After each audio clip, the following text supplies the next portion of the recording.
pedacito que les toca de su clase sepan, pero pienso que podrían estudiar más. Bueno, adelante. Okay. Bueno. Muy buenas tardes. El día de hoy me tocó pues el manejo farmacológico de la náusea.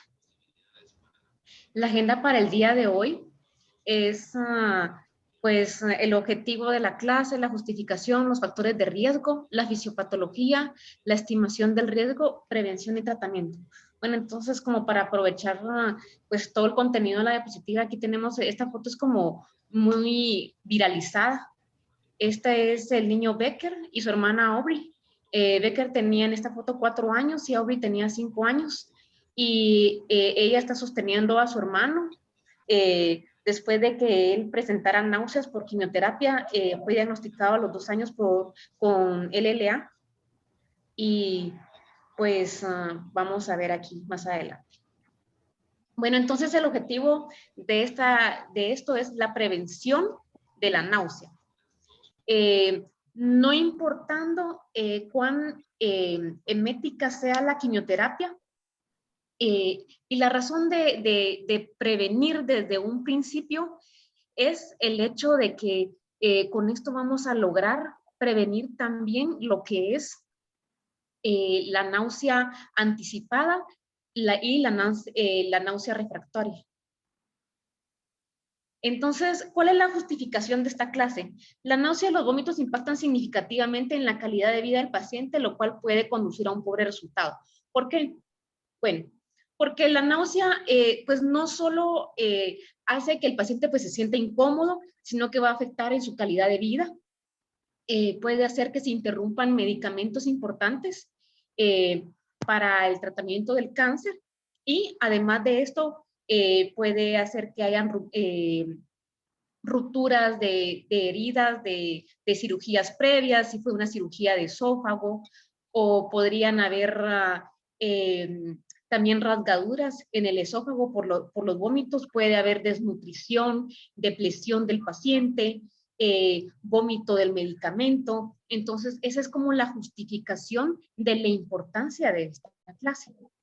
Bueno, entonces, como muy bien lo preguntaba el doctor, ¿qué factores de riesgo tenemos? O sea, cuando entre, primero Dios, a nuestra clínica un paciente y nosotros miremos estos factores, o sea, y miremos a esta persona que entra en estos factores de riesgo, tenemos como que ya tener como el cuidado y saber a qué tipo de paciente nos estamos, pues, presentando, ¿verdad? Entonces, los factores de riesgo es que sea mujer, que sea joven, que previamente haya presentado náusea con una quimioterapia anterior, que cuando usted le pregunta a la persona, ¿está vomitado anteriormente? O sea, ¿le da náusea ir en el carro?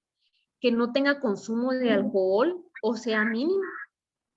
Y que si la paciente ya estuvo embarazada previamente y presentó náuseas en el embarazo. Y esto es lo que dice la NCCN. Ahora yo le agregaría el tipo al que pertenece de factor de riesgo emético, la quimioterapia, la dosis que se le da de quimioterapia, la combinación de medicamentos que se le da, la vía de administración. Eso es lo que yo le agregaría a los factores de riesgo. Bueno, entonces, pero no, o sea, no todo no toda la náusea que miremos en un paciente con cáncer va a ser a causa de lo que es la quimioterapia. Entonces, también tenemos que pensar en otras causas. Entonces, pues aquí podemos ver en la esquina superior izquierda una obstrucción intestinal, el signo de grano de café. Esto podría causarnos náusea, disfunción vestibular, metástasis cerebrales, desequilibrio de electrolitos, como hipercalemia, hipernatremia, que el paciente presente uremia, retiro rápido de opioides. También podemos presentar, o sea, entre las otras causas como la citis maligna, gastroparesia, uso de opioides, pancreatitis, síndrome de emesis por cannabinoides, hipersecreción en pacientes que tienen cáncer de cabeza y cuello, porque ellos tienen muchas secreciones, la ansiedad, también podría ser otro tipo de causa la náusea anticipada. Entonces, ¿qué cosas podemos cambiar en el estilo de vida de nuestro paciente para que no presente la náusea? Bueno, entonces en la alimentación lo que podemos hacer es que aconsejar a nuestro paciente darle un buen plan educacional y comentarle que el alimento pues debe estar a temperatura ambiente, que deben de ser porciones pequeñas, saludables, iniciar inhibidor de bomba de protones. ¿Por qué? Porque la gastritis pues puede pues imitar lo que es la náusea y de preferencia pues tener la ayuda de un nutricionista. Entonces, ¿qué tipo de náusea tenemos por la quimioterapia inducida? Bueno, son 5, pero 3 son los más principales. Entonces, de los 5 tenemos lo que es la émesis aguda. Entonces, esta émesis aguda se da en las primeras 24 horas. Tenemos la émesis tardía o retardada. Esta se da después de las 24 horas. Solo se me olvidó decirles que la émesis aguda va a empezar de 1 a 2 horas después de la administración de la quimioterapia y va a tener su pico a las 5 o 6 horas. Y va a durar hasta las 24 horas. La émesis tardía empieza después de las 24 horas y puede durar de 5 a 7 días. Tenemos la náusea irruptiva.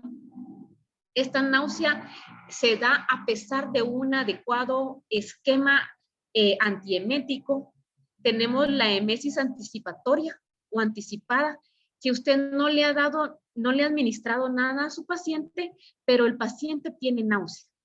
Y esto se puede dar por 2 causas. 1, la persona tiene mucha ansiedad si nunca le han administrado quimioterapia, o 2, el paciente ya ha presentado náusea previamente con otro ciclo de quimioterapia. Y tenemos la náusea refractaria, que es el paciente va a presentar siempre náusea en cada ciclo subsecuente. Entonces aquí está la importancia del objetivo que vimos al principio, de poder prevenir la náusea. ¿Por qué? Porque si nosotros prevenimos la náusea, nos vamos a quitar el problema de la emesis anticipada y de la refractaria. Y lo otro, que aparte de esto, es que tenemos que tener muy en cuenta que es más fácil prevenir la náusea que hacer una terapia de rescate. Bueno, entonces, habiendo hablado sobre esto, pues vamos a hablar sobre lo que es la fisiopatología. Bueno, entonces aquí podemos ver, este es el tallo cerebral, y entonces tenemos aquí un núcleo que es, aquí hay 2 núcleos, que es la área postrema y el núcleo solitario, el tracto solitario, y en este tenemos lo que es el centro el centro efector de patrones. Entonces, aquí bueno, entonces aquí tenemos los nervios vagos, tenemos la circulación. Entonces, a estos llega todo lo aferente, o sea, que llega hacia ellos, al área postrema y al tracto solitario.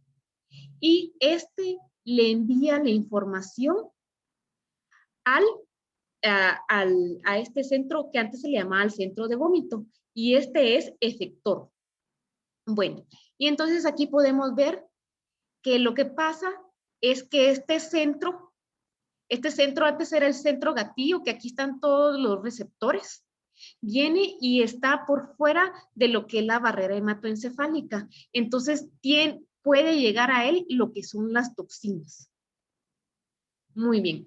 Entonces, antes de llegar a lo de los receptores, vamos a hablar, porque creo que todo esto es como importante para ir entendiendo. Entonces lo que pasa es que en el intestino delgado, en la primera porción, tenemos lo que son las células enterocromafines. ¿Y qué son las células enterocromafines? Son células neuroendócrinas. ¿Y por qué se llaman enterocromafines? Porque son afines a lo que es el plomo, la plata o el cromo. Entonces, estas células neuroendocrinas lo que hacen es que liberan serotonina. Entonces, al liberar serotonina, ellas liberan serotonina cuando son pues sensibilizadas o dañadas por la quimioterapia. Entonces, tenemos aquí en el nervio vago, de manera aferente, los receptores de lo que es la serotonina, o pues abreviado el 5H3. Y también tenemos aquí tenemos también los receptores de neuroquinina. Entonces, pero eso se los voy a hablar más en otro esquema que yo tengo. Y pues aquí tenemos una microscopía de cómo se ven estas oscuras, son las células enterocromafines. Y entonces, aquí tenemos lo que es el área que tienen los receptores. Entonces, tenemos varias sustancias que son importantes. Entonces, entre las sustancias más importantes está lo que es la sustancia P, la dopamina y la serotonina. Bueno, y aquí lo que estamos viendo son los receptores. Entonces, tenemos receptores para serotonina, el de neuroquinina es la sustancia P, el que se va a unir a él, y tenemos la dopamina. Y entonces vamos a tener diferentes medicamentos que se van a unir a cada uno de ellos. Entonces aquí a manera de resumen lo voy a tratar de explicar todo nuevamente, pero como más rapidito. Bueno, entonces tenemos la quimioterapia. La quimioterapia puede actuar de hay dos mecanismos por los que pueda actuar, de manera periférica y central. Bueno, entonces el mecanismo periférico, este mecanismo periférico es el que está a cargo de lo que es la náusea aguda, en su fase aguda. Entonces, ¿cómo es que actúa? Bueno, entonces lo que va a hacer es que va a actuar o va a afectar lo que son las células enterocromafines, y estas van a producir lo que es la serotonina, y esto va a lo que son los receptores de serotonina. Muy bien. También tenemos la sustancia P. Esta sustancia P se puede producir en todo el cuerpo con cualquier noxa. Y esta es en los receptores de neuroquinina. Pero esta la vamos a dejar como más para adelante, más después, porque dice que la quimioterapia puede actuar a nivel central en esta área. Entonces, este nivel central, este mecanismo de nivel central que tenemos aquí, el dominante es la neuroquinina, entonces el receptor de neuroquinina. Entonces tenemos lo que es, aquí va a actuar la sustancia P. Entonces, y esto va a actuar 24 horas después. Entonces, ¿en dónde se va a producir más la sustancia P? Pues dice que se va a producir en este núcleo, donde está el núcleo solitario y la área postrema. Muy bien. Entonces, ¿qué es lo que hacen? Llegan por vías aferentes del nervio vago, y luego este núcleo, que son los dos, el núcleo solitario y la área postrema, van a activar lo que es este centro, el centro del vómito, y por vías eferentes del nervio vago va a hacer que haya pues contracción y posteriormente el vómito. Bueno, entonces ahora hablemos de los medicamentos, cómo es que van a actuar en estas áreas. Bueno, entonces aquí vamos a tener lo que son, entonces aquí tenemos los receptores de serotonina. Vamos a regresarnos un poquito. Bueno, entonces tenemos los antagonistas de los receptores de serotonina. ¿Quiénes son los antagonistas de los receptores de serotonina? Son los cetrones. sería granicetrón, ondansetrón, palanocetrón. Bueno, ¿y quiénes son los antagonistas de los receptores de neuroquinina 1? Entonces, es el aprepitante. Entonces, luego, también tenemos los receptores de dopamina. Entonces, ¿quiénes son los antagonistas de los receptores de dopamina? Entonces, aquí entra lo que es la metoclopramida y la olanzapina. Y lo interesante de la olanzapina es que viene y los bloquea a todos. Bloquea a los receptores de neuroquinina, de dopamina y de serotonina. También tenemos lo que es la dexametasona. ¿Cómo va a actuar la dexametasona? Entonces la dexametasona, pues este esteroide tiene varios tipos de actuar. Dice que puede inhibir el paso por la barrera hematoencefálica. Menciona que por medio de la liberación de endorfinas evita la liberación de serotonina por las células enterocromafines. Y esa es la forma en la que actúa la dexametasona. Muy bien. Entonces, pues aquí tenemos un estudio de un poco de hace algunos años, de 1993. Este estudio, pues lo que hizo es un estudio doble ciego que comparó el granicetrón con alta dosis de metoclopramida, dexametasona y difenidramina en pacientes solo que tenían émesis inducida por cisplatino. Bueno, de estos 151 pacientes, solo a 149 pues los pudieron evaluar.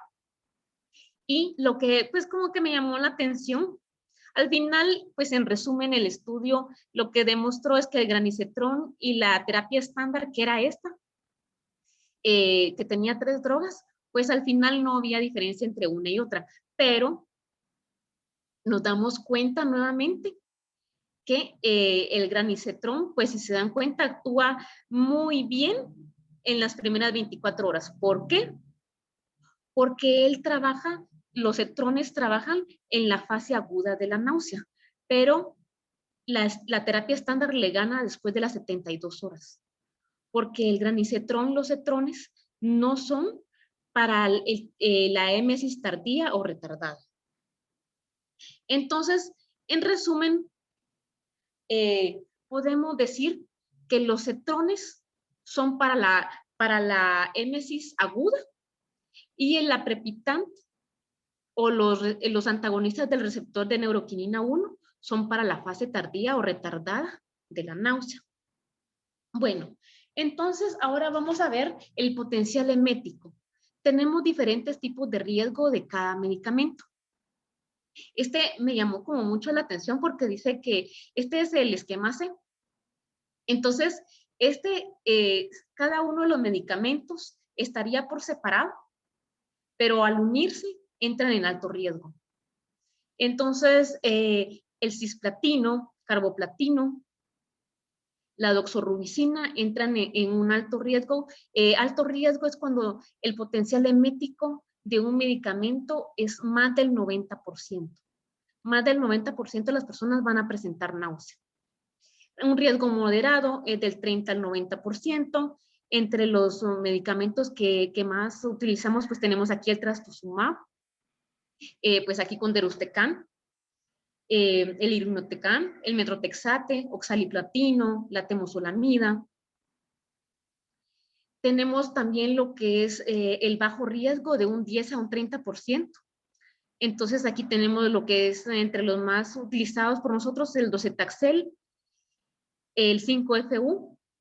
Aquí también entra lo que es la capecitabina, paclitaxel, cetuximab, pertuzumab.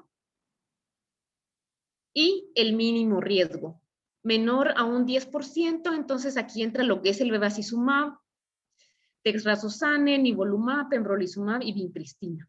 Entonces, ¿cuál es la importancia de que un médico sepa a qué grupo de riesgo entra cada medicamento que administra? Entonces, la importancia es que si el médico sabe qué factor de riesgo emético tiene el medicamento que está administrando, pues entonces sabe qué esquema debe administrarle para prevenir la émesis. Entonces tenemos algunas opciones aquí para prevenir la náusea. Y entonces, pues se dividieron por medio del riesgo que tienen. Entonces, pues la NCCN menciona que la opción de tratamiento A es la que ellos recomiendan.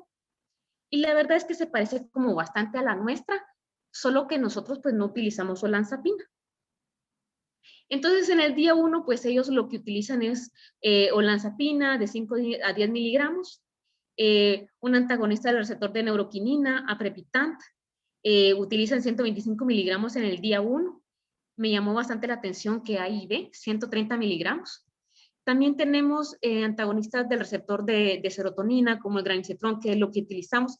Esto me llamó mucho la atención varias cositas. Uno, que utilizan 0.1 miligramos por kilo y dice que lo máximo que deberíamos de utilizar es pues un gramo, ¿verdad? Y 1 miligramo, perdón. Y entonces, y también que hay parches transdérmicos de 3.1 miligramos y que se utilizan cada 24 horas. También se puede utilizar el ondansetron de 10 a 24 miligramos por vía oral o de 8 a 16 miligramos por vía IV. Y lo único que con el ondansetron pues tenemos el factor de riesgo que puede causar alteraciones cardíacas. También utilizan dexametasona, se utilizan 12 miligramos, nosotros pues por lo regular utilizamos 8 miligramos.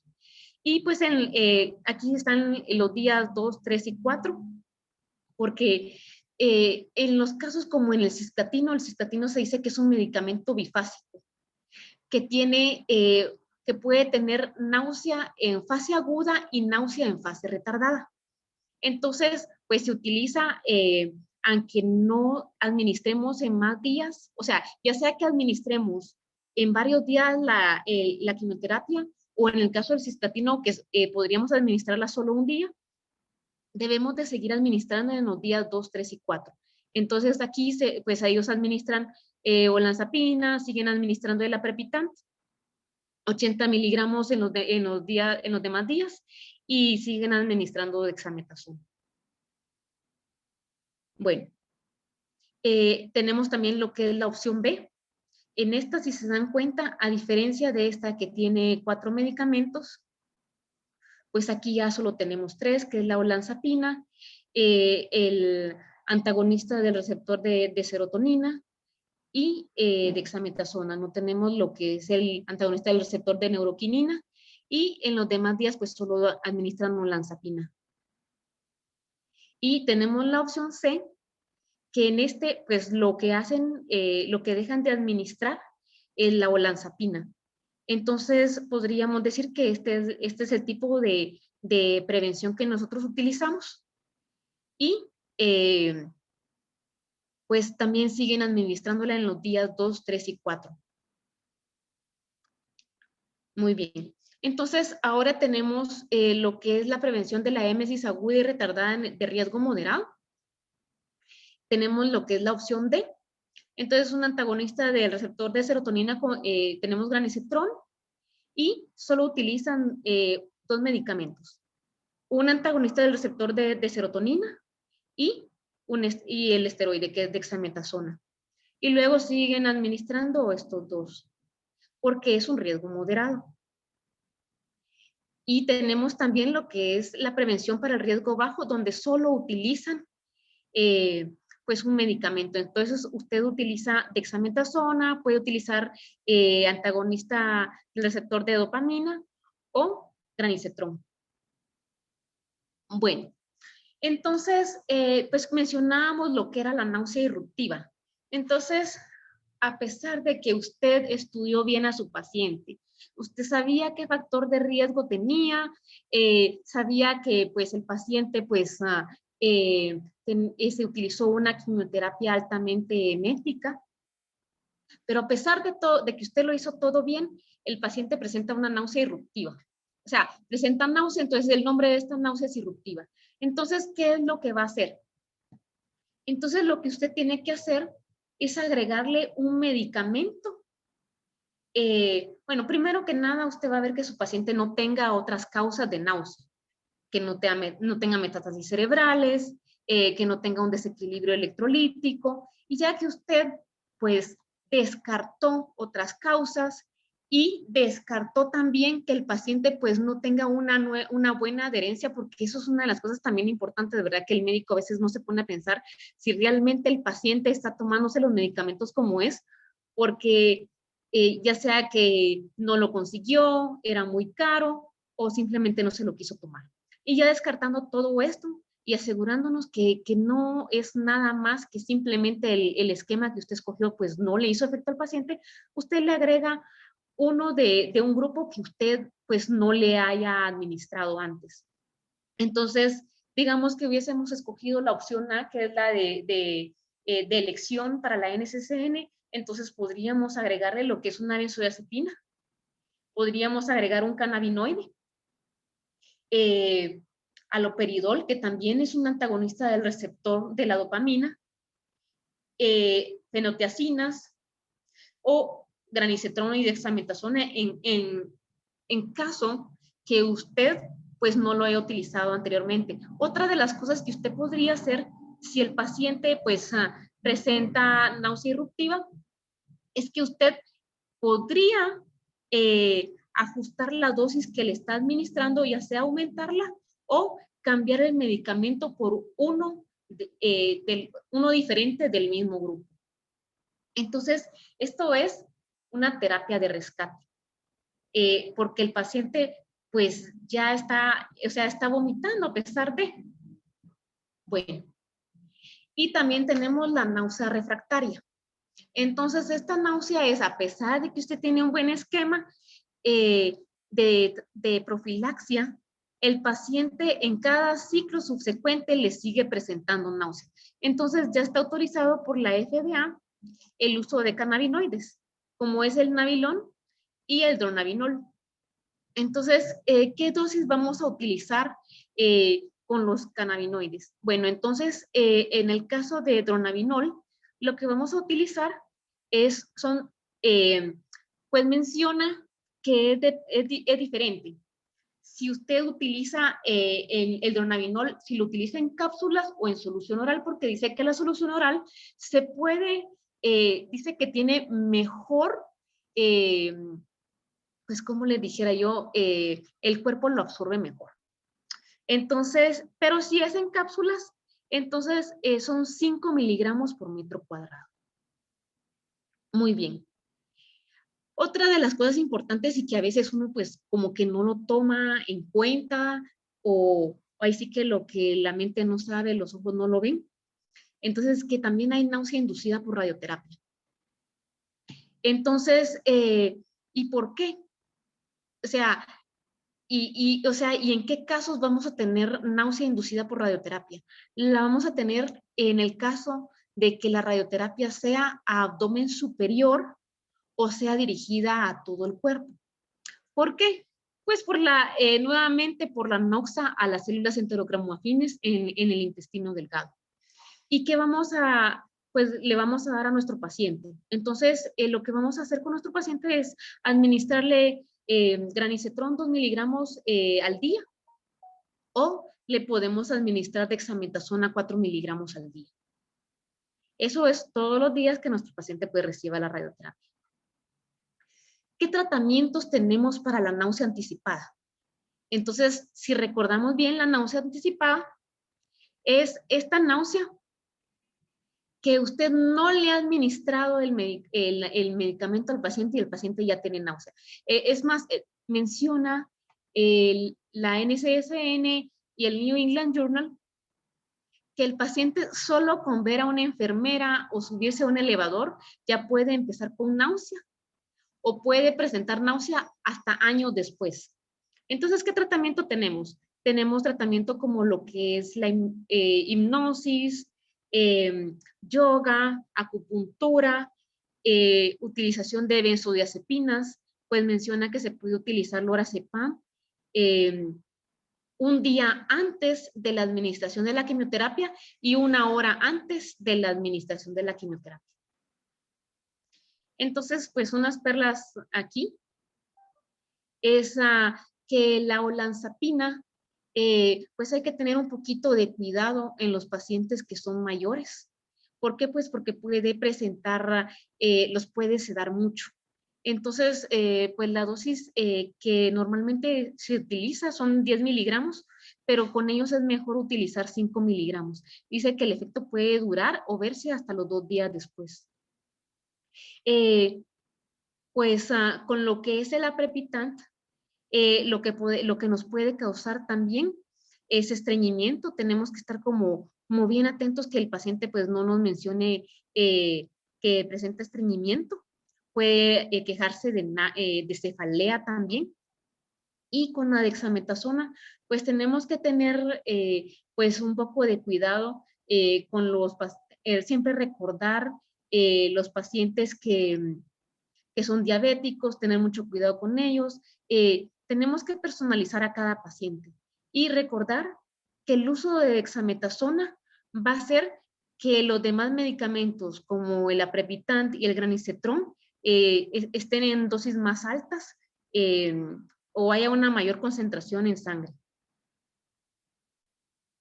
Entonces, el doctor una vez preguntó cuándo no debíamos de usar esteroides, o sea, en qué premedicación no se debe usar esteroides. Entonces, la NSCN menciona que el único, pues, o sea, la única premedicación en la que no debemos utilizar esteroides es cuando tenemos la terapia de CAR T-cell.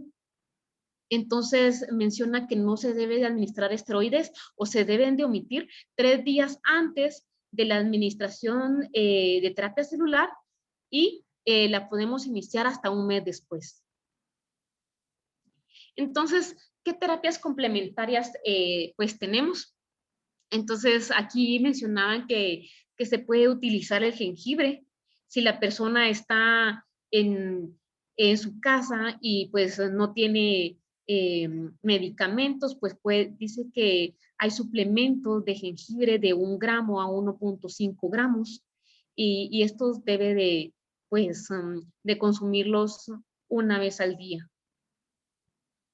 Entonces, ¿en qué concluimos? Bueno, que conocer a qué grupo de riesgo emético corresponde la quimioterapia que se le va a administrar a nuestro paciente, los factores de riesgo propios del paciente es fundamental para poder así escoger el régimen de prevención de la émesis más adecuado desde la primera quimioterapia y así evitar la náusea anticipada, la refractaria y poder incidir en la calidad de vida de nuestros pacientes. Entonces aquí en la foto pues tenemos al niño que vimos en la primera foto, mucho mejor, el niño sigue vivo, junto a su hermana y una nueva hermanita. Entonces, pues muchas gracias y lo que tenemos aquí en esta imagen es una tractografía